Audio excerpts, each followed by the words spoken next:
Welcome dear students. आज हम start करेंगे force and laws of motion पर हमारा lecture number 2, second lecture. First lecture में हमने बात की थी फोर्स की। उसमें हमने देखा है कि फोर्स की डिफिनेशन क्या है, कैसे डिफाइन करेंगे उसे। साथ ही साथ हमने देखा है कि बैलेंस्ड एंड अनबैलेंस्ड फोर्स क्या है। उसके अलावा हमने उसमें देखा है कि contact and non contact force कौन सा है। फिर सम कॉमन फोर्सेस के बारे में हमने डिस्कशन किया था और दो इंपॉर्टेंट चीज़ें हमने देखी थी। एक तो इफेक्ट्स ऑफ फोर्स के क्या क्या इफेक्ट्स है, 5 इफेक्ट्स बताए थे, जिसमें कॉमन फोर्सेस के क्या इफेक्ट्स है, बैलेंस फोर्स के क्या इफेक्ट्स है एंड अनबैलेंस फोर्स के क्या इफेक्ट्स है, हमने ये भी देखा था। उसी के साथ हमने नेट फोर्स की बात की थी खास तौर पर, और फोर्स का हमने यूनिट भी देखा था, दैट इज न्यूटन। ठीक है, आज आगे बढ़कर हम बात करने वाले हैं इनर्शिया की, inertia and then laws of motion.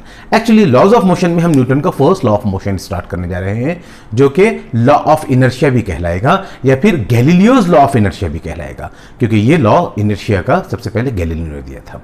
अगर आपने मेरा व्हाट इज फिजिक्स ये वाला लेक्चर देखा है तो उसमें आपने देखा होगा कि इनर्शिया ये एक अनसीन नेचुरल फेनोमेना है और ये एक टेंडेंसी है, ये किस तरह से काम करती है। फिर भी हम यहाँ पर थोड़ा सा इनर्शिया के बारे में देख लेंगे। मैं आपको एक एग्जांपल से इनर्शिया को लेकर समझाना चाहता हूँ। सपोज टू बी हमारे पास किसी सरफेस पर एक ऑब्जेक्ट रखा हुआ है। यहाँ पर एक ऑब्जेक्ट, एक अच्छा सा हेवी ऑब्जेक्ट रखा हुआ है। ठीक है, एक हेवी ऑब्जेक्ट रखा हुआ है, कोई बॉक्स रखा हुआ है हेवी सा। हेवी ना हो तब भी ये रूल अप्लाई होता है, बट मैं आसानी के लिए आपको हेवी ये वर्ड यूज कर रहा हूं। उसी के साथ हमने सेकंड एक एग्जांपल यहां पर ये देखना है। मैं दोनों को कॉमनली आपको एक्सप्लेन कर दूंगा। एक फुटबॉल है, यहां पर एक फुटबॉल है। ठीक है, एक फुटबॉल है यहां पर, और फिर यहां पर एक पर्सन है। ठीक है, यहां पर एक पर्सन है, दूर खड़ा किया है मैंने उसे, क्योंकि ऑलरेडी ये अपना काम कर चुका है। ठीक है, हम कंसिडर करते हैं कि ये वाला जो बॉक्स है हमारा, ये है रेस्ट में रुका हुआ है। और हम कंसिडर करते हैं कि इस पर्सन ने इस फुटबॉल को किक लगाई है और ये बॉल आगे की तरफ जा रहा है। ये बॉल आगे की तरफ जा रहा है, ऐसे कंसिडर कर रहे हैं हम। ठीक है, ये बॉल आगे की तरफ जा रहा है, दैट मीन्स के ऊपर वाले बॉडी को हमने रेस्ट में कंसिडर किया है और नीचे वाली बॉडी को हम कंसिडर कर रहे हैं मोशन में। ये दो हमने फिनोमेना ले लिया है।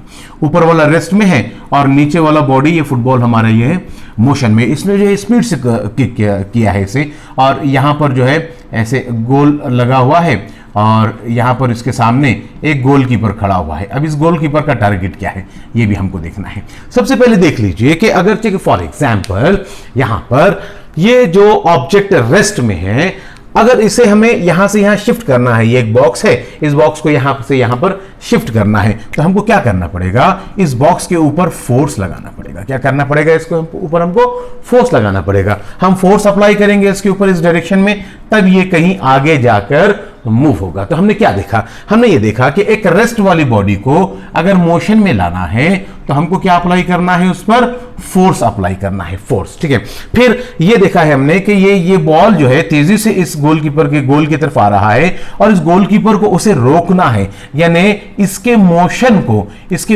को क्या करना है, रेस्ट में लेकर आना है। तो उसके लिए भी गोलकीपर को क्या करना पड़ेगा, फोर्स लगाना पड़ेगा। यही है लॉ ऑफ इनर्शिया। इनर्शिया क्या कहता है, इनर्शिया कहता है कि एक बॉडी, एक ऑब्जेक्ट अपनी टेंडेंसी में रहेगा। एक बॉडी, एक ऑब्जेक्ट अपनी टेंडेंसी में रहेगा। अगर वो रेस्ट में है तो रेस्ट में ही रहेगा, अगर वो मोशन में है तो मोशन ही में ही रहेगा। कब तक, इनफाइनाइट टाइम के लिए, कोई लिमिट नहीं है उसके लिए। कोई बॉक्स है, कहीं पड़ा हुआ है, वहीं रहेगा। 10 दिन हो गए, 15 दिन हो गए, बोर हो गया, चहलकदमी के लिए निकला, ऐसे नहीं होगा। वो वहीं पड़ा रहेगा। वहां से आगे वो कहीं पर शिफ्ट होने वाला नहीं है।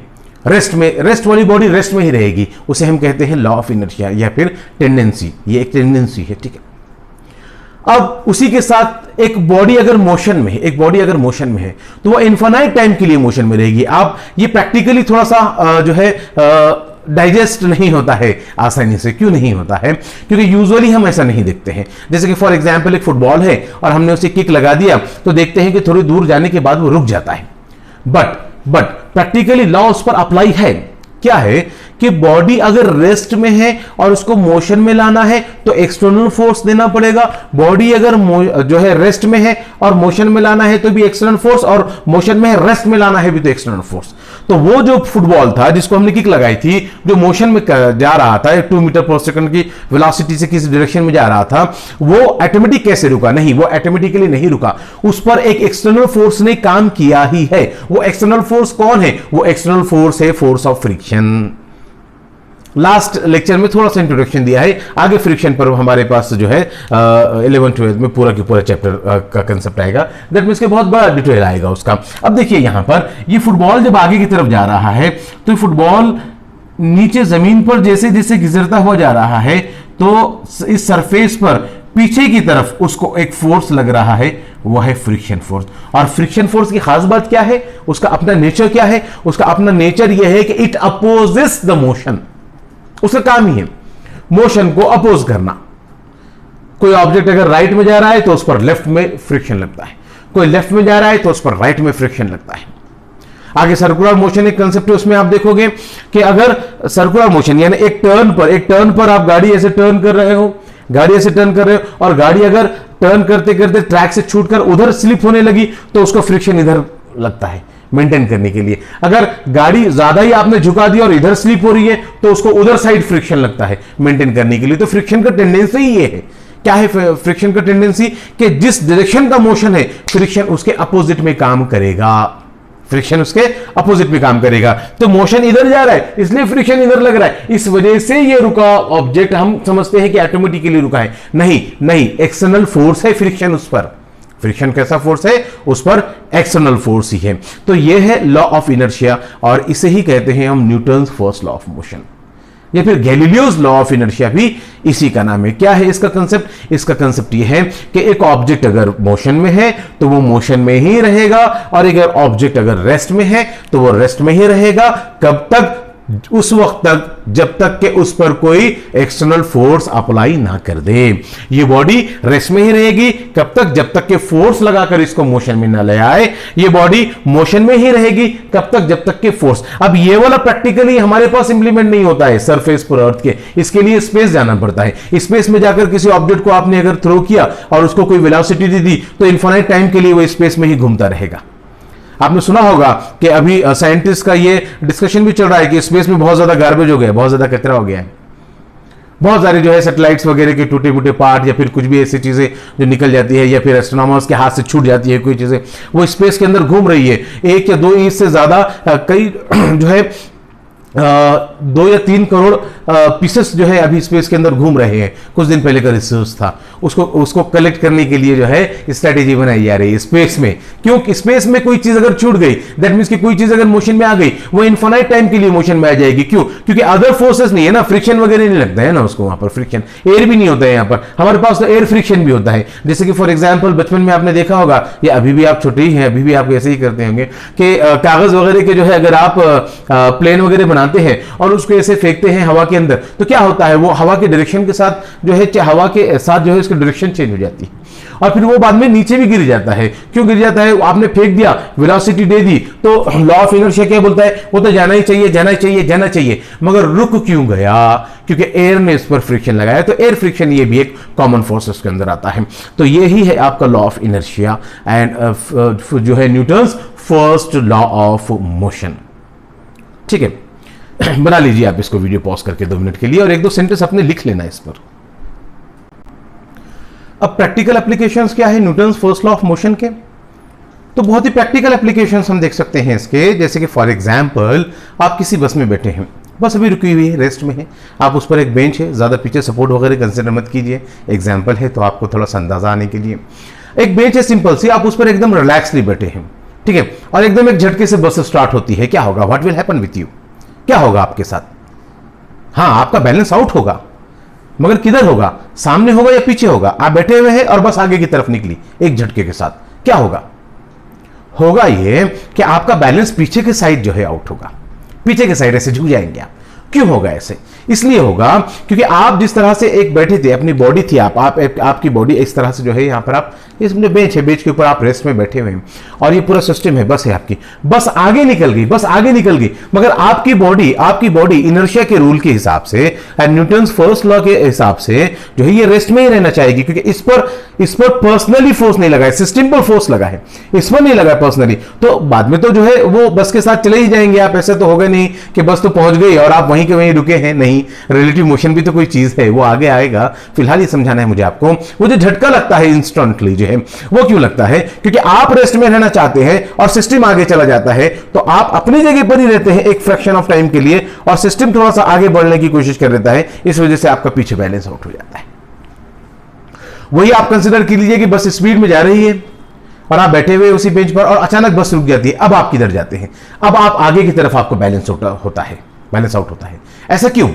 इस वजह से क्योंकि आप जब मोशन में थे, जिस वक्त बस रुकी उस वक्त आप ऑलरेडी मोशन में थे, आप आगे की जानिब जा रहे थे और सडन आपको रुकने के लिए बस ने ब्रेक लगा दिया, बट आप आपकी टेंडेंसी फॉलो कर रहे थे, इस वजह से हम क्या करते हैं, आगे की तरफ हमारा बैलेंस आउट हो जाता है। कार वगैरह का भी एग्जाम्पल ले सकते हैं आप, कि अगर कोई अच्छा सा कर्व आया, घाट वगैरह जिसे कहते हैं हम, घाट वाला रोड, ठीक है, अगर for example left hand side बहुत ज्यादा शार्प टर्न है और आप लेफ्ट हैंड साइड जो है कार पूरी घूम जाती है, तो आपका बैलेंस राइट हैंड साइड हो जाता है। ऐसा क्यों होता है?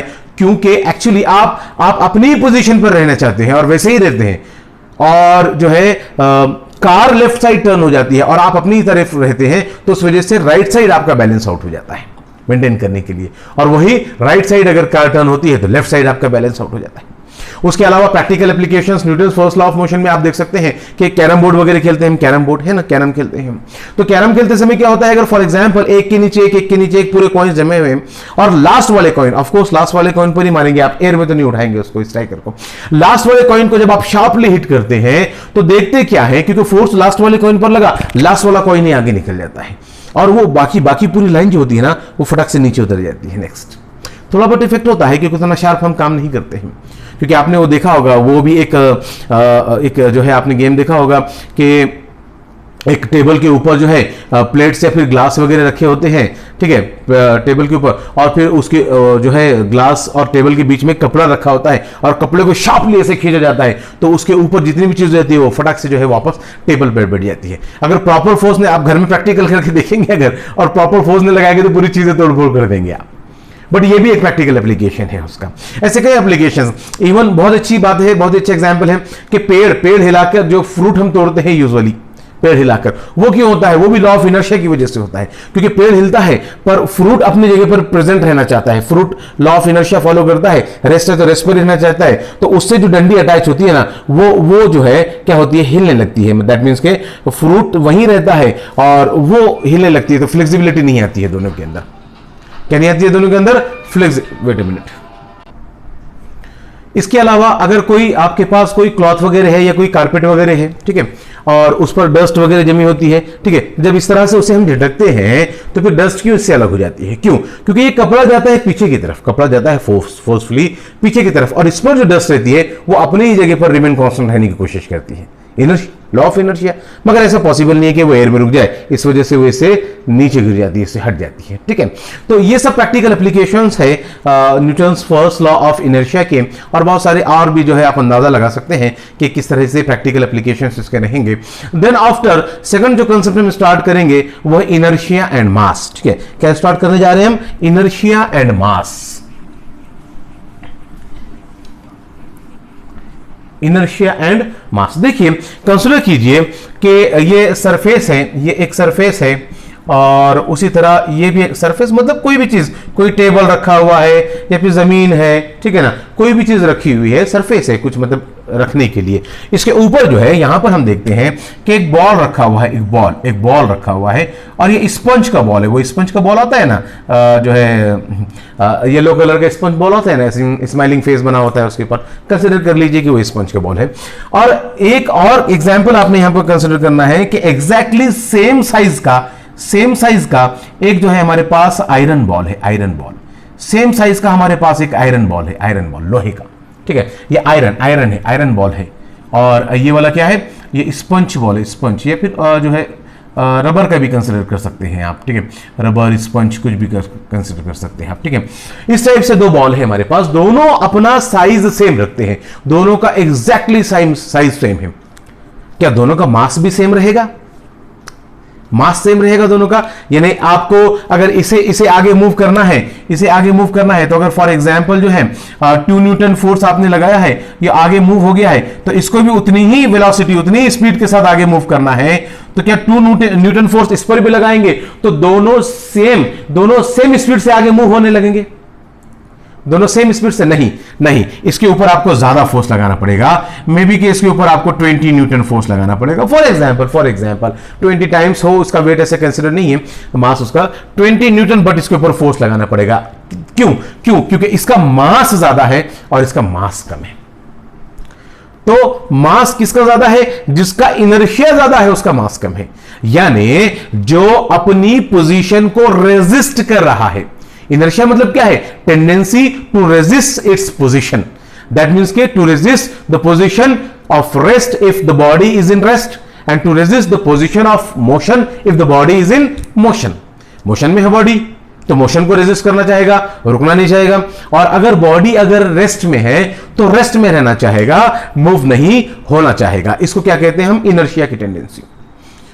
तो अगर टेंडेंसी चेंज करने के लिए जो ज्यादा डिफिकल्ट हो रहा है, इसका मतलब उसका इनर्शिया उतना ज्यादा है, और इसका मतलब उसका मास भी उतना ज्यादा है। एक साइकिल है और एक ट्रेन है, एक साइकिल है एक ट्रेन है, तो साइकिल का इनर्शिया ज्यादा रहेगा या ट्रेन का इनर्शिया ज्यादा रहेगा? ऑफ कोर्स ट्रेन का इनर्शिया ज्यादा रहेगा। तो ट्रेन को अपनी जगह से मूव होने के लिए, देखिए एक साइकिल तेजी से एक साइकिल आ रही है, और आपने बस ठान ही लिया कि भाई मैं तो जो है बस इसको रोके ही रहूंगा, ठीक है, तेजी से जो है साइकिल आपकी तरफ आ रही है, और आपने जो है सामने से उसका फोर्स लगाकर रोक दिया, चलो यू हैव बीन सक्सेस, है ना, सक्सेस हो गए आप। अब तेजी से बस आ रही है आपके पास, अब आप जो है अपना एक्सपीरियंस वहां का यहां यूटिलाइज कर रहे हैं, पॉसिबल नहीं है। क्यों? क्योंकि बस का इनर्शिया बहुत ज्यादा है। क्यों इनर्शिया ज्यादा है बस का? क्योंकि बस का मास बहुत ज्यादा है। एक स्पंज की बस बना के रख देंगे और एक ओरिजिनल बस रहेगी, तो क्या दोनों की भी जो है इनर्शिया को रेजिस्ट करने के लिए सेम जो है पावर लग रहा है, वहां पर सेम फोर्स की जरूरत पड़ रही है क्या? नहीं, अलग अलग लगेगा। क्यों? उनका साइज एंड शेप भले ही बराबर हो, मगर उनका मास में डिफरेंस आएगा। क्योंकि उनके इनर्शिया में डिफरेंस आएगा। तो जिसका इनर्शिया ज्यादा उसका मास ज्यादा, और जिसका इनर्शिया कम उसका मास कम। जिसका इनर्शिया कम उसका मास कम। अगर मैं आपसे एक क्वेश्चन करता हूं, क्वेश्चन ये है मेरा कि अगर फॉर एग्जाम्पल जो है हमारे पास 1 किलो जो है रुई कॉटन 1 किलो 1 kg, या 1 kg स्पंज है हमारे पास, ठीक है, और हमारे पास 1 kg आयरन है, लोहा। आप बताइए दोनों में से ज्यादा वजनी कौन होगा? क्वेश्चन है आपके लिए, दोनों में से ज्यादा वजनी कौन होगा? लोहा, है ना? नहीं, दोनों का भी मास मेजर किया जा चुका है, 1 kg ही है, दोनों का भी मास मेजर किया जा चुका है। हाँ, अगर मैं ये समझाऊंगा आपको कि 2 एग्जैक्टली सेम बॉक्स है, एक बॉक्स के अंदर कॉटन है और दूसरे बॉक्स के अंदर आयरन है, अब दोनों में से मास किसका ज्यादा रहेगा? तो आयरन वाले बॉक्स का बहुत ज्यादा मास रहेगा। क्यों बहुत ज्यादा मास रहेगा? क्योंकि उसका इनर्शिया बहुत ज्यादा है। अगर उसको आपको उठाकर दूसरी जगह पर शिफ्ट करना है तो एज कंपेयर टू कॉटन आपको इस पर बहुत ज्यादा फोर्स लगाना पड़ेगा। तो यह है कंसेप्ट मास एंड इनर्शिया का, यह है कंसेप्ट मास एंड इनर्शिया का, ठीक है। नोट कर लीजिए आप इसको भी, वीडियो को पॉज करके, ठीक है। अब हम बात करेंगे फिजिक्स के एक और बहुत ही इंपॉर्टेंट टर्म की, that is called as momentum. Momentum का फॉर्मूला क्या होता है देखेंगे यहां पर हम।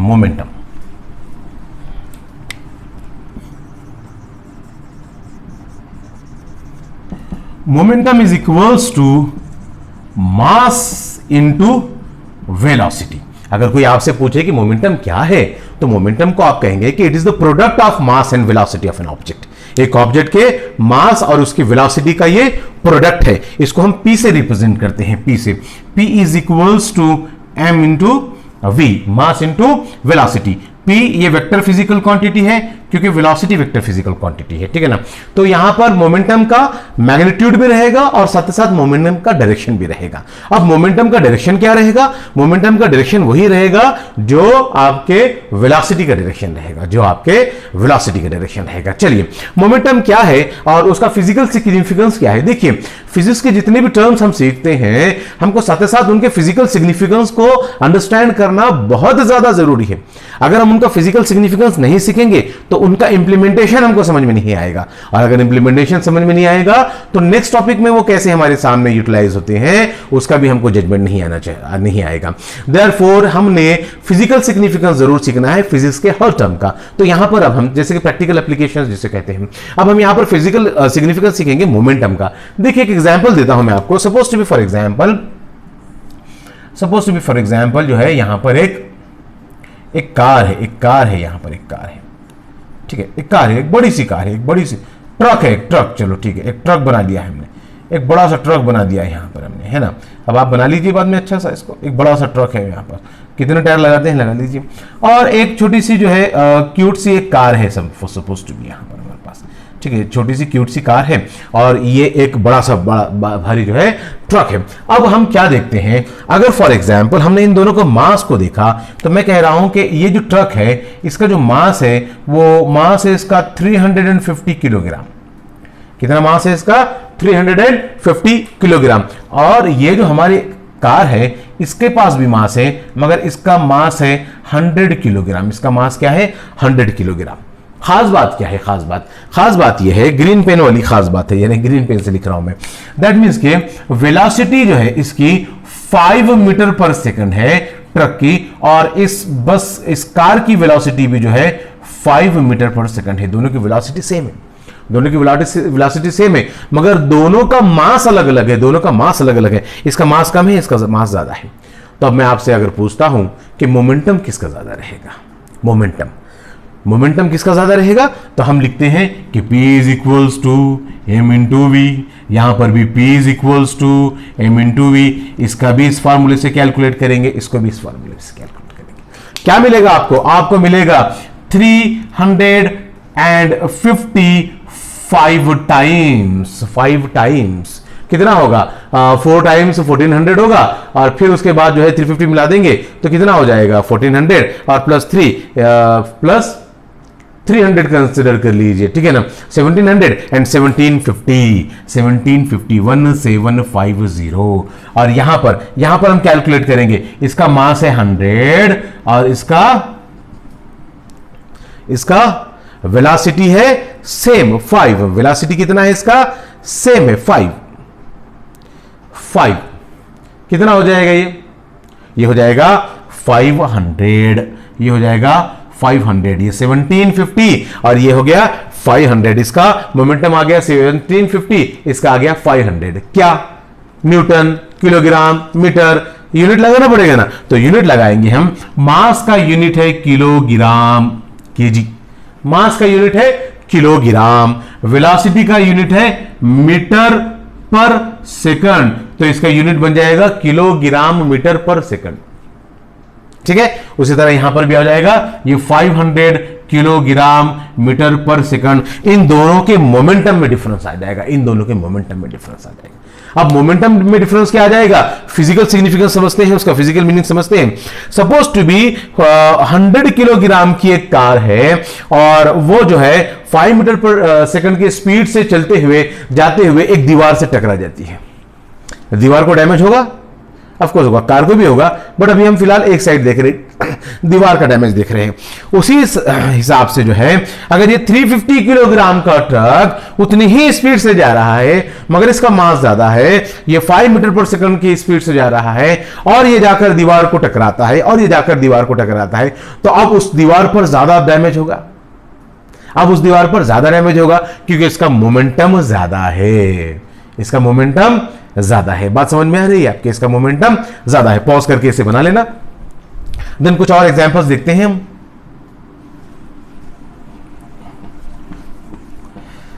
सपोज टू भी देखते हैं हम कि यहां पर यहां पर जो है एक हमारा वही रबर बॉल है और एक यहां पर आयरन बॉल है, एक रबर बॉल है, एक आयरन बॉल है, रबर बॉल आयरन बॉल है।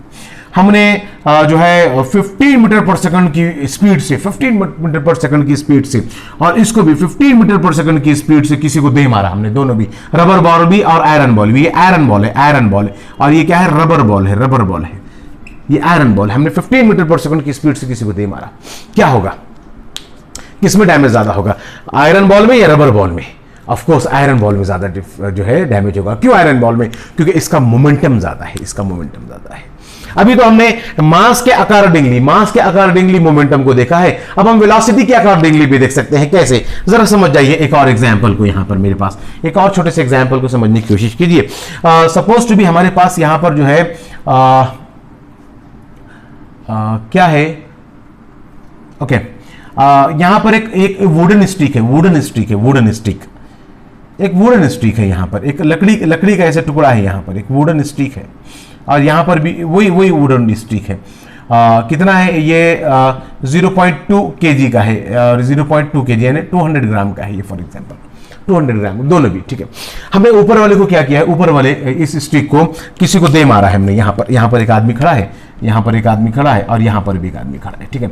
हमने क्या किया है, ये स्टिक इसको दे मारा है 2 मीटर पर सेकंड से, 2 मीटर पर सेकंड से, और ये स्टिक हमने इसको दे मारा है 20 मीटर पर सेकंड से, 20 मीटर पर सेकंड। अब दोनों का मास सेम है, मगर वेलोसिटी अलग अलग होगी, दोनों की वेलोसिटी अलग अलग होगी। समझ में नहीं बात आपको? दोनों का मास सेम है मगर वेलोसिटी अलग अलग होगी, तो डैमेज पर्सन फर्स्ट को ज्यादा होगा P1, या पर्सन सेकंड को डैमेज ज्यादा होगा P2। Of course person second को P2 को डैमेज ज्यादा होगा। क्यों? क्योंकि ओवरऑल मास सेम रहा तो रहा, मगर वेलोसिटी के चेंज होने की वजह से क्यों ना हो, आपका मोमेंटम बढ़ गया है। तो momentum is directly proportional to mass as well as it is directly proportional to velocity. Mass बढ़ेगा, मोमेंटम बढ़ेगा, वेलोसिटी बढ़ेगा, मोमेंटम बढ़ेगा। चाहे मास बढ़ो या वेलोसिटी बढ़ो, फाइनली दोनों का प्रोडक्ट है, इसलिए मोमेंटम बढ़ेगा ही बढ़ेगा, है ना। सपोज टू बी कंसीडर कीजिए कि एक छोटा सा मेरे पास ऐसा इतना जो है, इतने साइज का 1 इंच का जो है, फॉर एग्जांपल मेरे पास जो है एक आयरन रॉड है, एक लोहे की रॉड है, छोटी सी गोल रॉड है, इतने साइज की, ठीक है, इतने साइज की जो है लोहे की रॉड है। और मैंने क्या किया, अपने हाथ से लिया और किसी को जो है, किसी के फेस पर, पीठ पर जो है उसको मैंने दे मारा, या जो है उसके बॉडी पर उसको मैंने दे मारा, ठीक है, अपने हाथ से लिया, कितनी स्पीड रहेगी, ठीक है। अब वही जो छोटा सा आयरन का रॉड है, मैंने क्या किया है, उसका बुलेट बनाया है, बुलेट, और उसको जो है एक रिवॉल्वर के अंदर डालकर अब शूट कर रहे हैं। डैमेज कहां ज्यादा होगा? ऑफ कोर्स, हालांकि ऑब्जेक्ट वही है, मगर स्पीड मैटर्स, है ना। इसकी वेलोसिटी की वजह से भी मोमेंटम बहुत बढ़ जाता है। तो ये भी फिजिकल जो है सिग्निफिकेंस है, किस चीज का? ये भी फिजिकल सिग्निफिकेंस है मोमेंटम का। आप यहां भी एग्जांपल ले सकते हैं, ठीक है, यहां भी एग्जांपल ले सकते हैं। वही अगर मैंने फॉर एग्जांपल एग्जैक्टली उसी बुलेट का साइज का मैंने जो है वुडन लकड़ी का अगर मैंने बुलेट बना दिया और मगर रिवॉल्वर में डालकर चलाता हूं, तो अभी भी बहुत ज्यादा डैमेज होगा एज कंपेयर टू के हाथ से फेंक कर मारने में। तो चाहे मास बढ़ो, चाहे वेलोसिटी बढ़ो, ओवरऑल कौन बढ़ रहा है? ओवरऑल मोमेंटम बढ़ रहा है। मोमेंटम बढ़ रहा है तो डैमेज ज्यादा।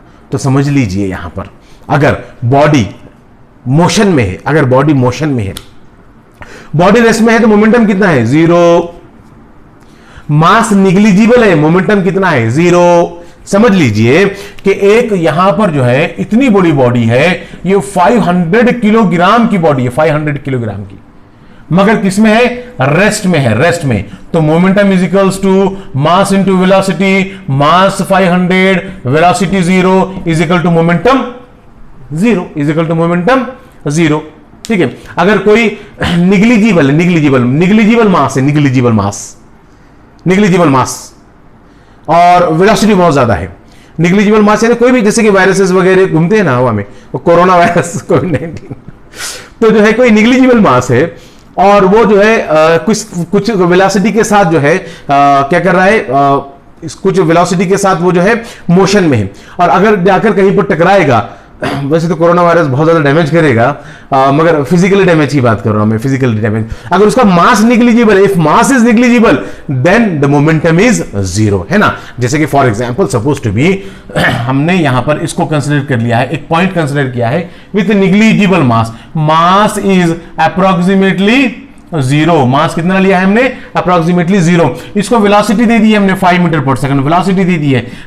Therefore P is equal to m into v अगर करेंगे हम, तो यहां पर मास आ जाएगा 0, वेलोसिटी आ जाएगी 5, फिर भी फिजिकल सिग्निफिकेंस उसका मोमेंटम क्या आएगा? मोमेंटम उसका 0 ही आएगा। बात है ये समझ में आपके, मोमेंटम इसका 0 ही आएगा। पॉज करके कुछ एग्जांपल्स लिख लीजिए, फिर उसके बाद हम जो है चेंज इन मोमेंटम एंड जो है rate of change of momentum देख लेते हैं। तो चेंज इन मोमेंटम में हम क्या देखेंगे? एक बॉडी है, एक ऑब्जेक्ट है, और उसी ऑब्जेक्ट का चेंज इन मोमेंटम देखेंगे हम। यानी एक बॉडी है तो उसका कोई मास होगा, और उसी मास के बारे में बात कर रहे हैं, मास चेंज नहीं कर रहे, बॉडी चेंज नहीं कर रहे। तो मास तो कैसे रहेगा? मास तो कांस्टेंट रहेगा। मास तो कैसे रहेगा? कांस्टेंट रहेगा। तो फाइनली जब मास कांस्टेंट रहेगा तो फिर ये चेंजेस के लिए कौन अप्लाई रहेगा? इस चेंजेस के लिए उसकी वेलोसिटी, उसकी स्पीड अप्लाई रहेगी। तो change in momentum is mass into final velocity minus mass into initial velocity, final velocity minus initial velocity. अब वेलोसिटी जो होती है ना v, वेलोसिटी जो v होती है उसको u से भी रिप्रेजेंट करते हैं, उसको v से भी रिप्रेजेंट करते हैं। जब वेलोसिटी को u से रिप्रेजेंट कर रहे हैं तो ये इनिशियल वेलोसिटी होती है, इनिशियल वेलोसिटी। और जब वेलोसिटी को हम v से रिप्रेजेंट कर रहे हैं तो ये फाइनल वेलोसिटी है, फाइनल, है ना। आप बाइक वगैरह चलाते हैं तो बाइक पर बैठते ही जूम निकल गई बाइक आपकी, नॉट लाइक दैट। क्या होगा? बाइक पर जब आप बैठेंगे तो जब स्टार्ट करेंगे तो उसको आहिस्ता से स्टार्ट करेंगे, चलते चलते चलते चलते उसकी वेलोसिटी क्या आपकी इंक्रीज हो रही है, फिर बाद में जो है इंक्रीज वेलोसिटी धीरे धीरे आपको रुकना है तो क्या हो रही है? डिक्रीज हो रही है। तो इनिशियल वेलोसिटी यानी जब स्टार्ट किया है, जब ऑब्जेक्ट स्टार्ट हुआ है, स्टार्ट टू मूव हुआ है, एट द टाइम उसकी क्या स्पीड है, एट द टाइम उसकी क्या स्पीड है। जैसे कि एक बॉल है, बॉल को मैंने नीचे से ऐसे ऊपर की तरफ फेंका, तो जैसे जैसे ऊपर जा रहा है वैसे वैसे वैसे वैसे उसकी स्पीड क्या होती जा रही है? कम होती जा रही है। अब ग्रेविटी वगैरह रीजन है, इसको हम फर्दर देखेंगे, अभी वो टॉपिक नहीं है, मगर जैसे जैसे ऊपर जा रहा है वैसे वैसे वेलोसिटी क्या हो रही है? उसकी कम कम कम कम होती जा रही है। स्पीड कैसी हो रही है? कम कम कम कम होती जा रही है। और ऊपर एक पर्टिकुलर प्लेस पर जाने के बाद वो बॉल क्या करेगा? रुक जाएगा ना, क्योंकि बाद में वापस आना है ना, उसको वापस आना है ना। तो जब रुक गया तो उसकी velocity at the time of instance क्या थी? उस टाइम उसकी वेलोसिटी थी जीरो थी। जैसे कि एक एग्जांपल ले लीजिए यहां पर, ये अर्थ के सरफेस से एक बॉल को हमने ऊपर फेंका है, हमने इसको 5 मीटर पर सेकंड की वेलोसिटी से। जैसे जैसे जैसे जैसे ऊपर जा रहा है वेलोसिटी उसकी कम कम कम कम होती जा रही है, कम कम। यहां पर मैंने ये वेलोसिटी बना दी। फिर आपको मालूम है ना, ये लाइन छोटी करते हैं, इसका मतलब क्या है? मैग्नीट्यूड कम है ना, इसका मतलब मैग्नीट्यूड कम है। लाइन छोटी छोटी करते जा रहा हूं मैं, छोटी छोटी छोटी छोटी करते करते एक टाइम आएगा कि उसकी वेलोसिटी क्या बन जाएगी? 0 बन जाएगी। छोटा हो रहा है ना, पहले वेलोसिटी इतनी थी पहले 1 सेकंड में, फिर 1 सेकंड में इतनी हुई, इतनी हुई, इतनी हुई, इतनी हुई, कम कम कम कम होती जा रही है। और यहां आकर वेलोसिटी क्या हो गई? v is equals to 0। यहां वेलोसिटी क्या है? v is equals to 5 metre per second. अब हमने खाली इतने का ही सिचुएशन देखना है, इतने का ही सिचुएशन देखना है। यानी यहां से फेंका, यहां गया। आप बोलेंगे आप सर नीचे भी तो आएगा। हाँ ऑफ कोर्स नीचे आएगा, बट हमको नीचे अभी लाना नहीं है उसको, हमको उतना ही देखना है। तो हमारे लिए फाइनल वेलोसिटी ये है और हमारे लिए इनिशियल वेलोसिटी ये है। तो इसको हम u से रिप्रेजेंट करेंगे, उसको हम v से रिप्रेजेंट करेंगे। ठीक है, इसको u से रिप्रेजेंट करेंगे। इनिशियल वेलोसिटी है, इनिशियल वेलोसिटी ये वाला आ गया, ये वाला टर्म आ गया है। ठीक है, और ये फाइनल वेलोसिटी है, ब्लैक पेन से बना रहा हूं, ये वाला टर्म आ गया है, ये वाला फाइनल वेलोसिटी है। ओके, तो चेंज इन मोमेंटम क्या है? Change in momentum, change in momentum, change in momentum is mv minus mu। mv हो गया है ये हो गया final, sorry,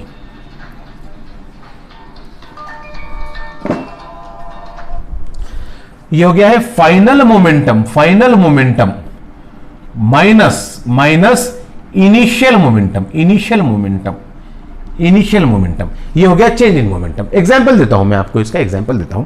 suppose to be for example एक कार है 100 किलोग्राम की है और ये 5 मीटर पर सेकंड की स्पीड से शुरू होती है, 5 मीटर पर सेकंड की स्पीड से शुरू होती है और फिर चलते चलते चलते चलते जो है ये कितनी हो जाती है?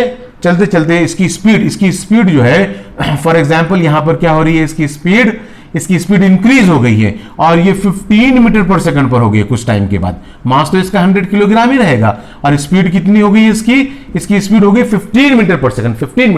ओके, अब हम क्या बोलेंगे, चेंज इन मोमेंटम क्या बोलेंगे, हम उसको डेल्टा पी भी लिख सकते हैं हम चेंज इन मोमेंटम को, डेल्टा, ये सिंबॉलिक रिप्रेजेंटेशन है।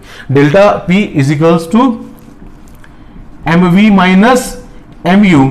mv कितना हो गया है, 100 इंटू 15, क्योंकि फाइनल है ना, ये फाइनल, माइनस 100 इंटू 5 है ना, ये हो गया 1500 माइनस ये 500, तो 1000 kilogram metre per second is delta P, change in momentum, okay. Video pause करके पहले नोट कर लीजिए इसे, फिर हम बढ़ते हैं आगे। देन देखेंगे हम rate of change of momentum. Rate of change of momentum क्या रहेगा, change in momentum per time, ये रहेगा हमारा rate of change of momentum. ये फॉर्मूला बहुत इंपॉर्टेंट है, आप इसको सिर्फ याद नहीं रखना है, इसको समझते हुए याद रखना है, ठीक है। Rate of change of momentum is equals to change of momentum per time, है ना। चेंज ऑफ मोमेंटम क्या मालूम है हमें चेंज ऑफ मोमेंटम मालूम है कि mv minus mu divided by time, that is t। Final momentum minus initial momentum divided by t, ठीक है। अब इन दोनों में हम क्या कर सकते हैं, मास को कॉमन ले सकते हैं, इस तरह से mv minus u divided by t, ये रहेगा आपका rate of change of momentum. ये क्या रहेगा, rate of change of momentum. एक छोटा सा क्वेश्चन मैं आपको यहां पर दे रहा हूं, उस क्वेश्चन को आपने सॉल्व करने की प्रैक्टिस करना है और बाद में आप इसका आंसर वगैरह भी दे सकते हैं। सपोज टू बी, कंसिडर कर लीजिए, ये समझ लीजिए, सबसे पहले लिख भी लेना है आपको अच्छे से, ठीक है।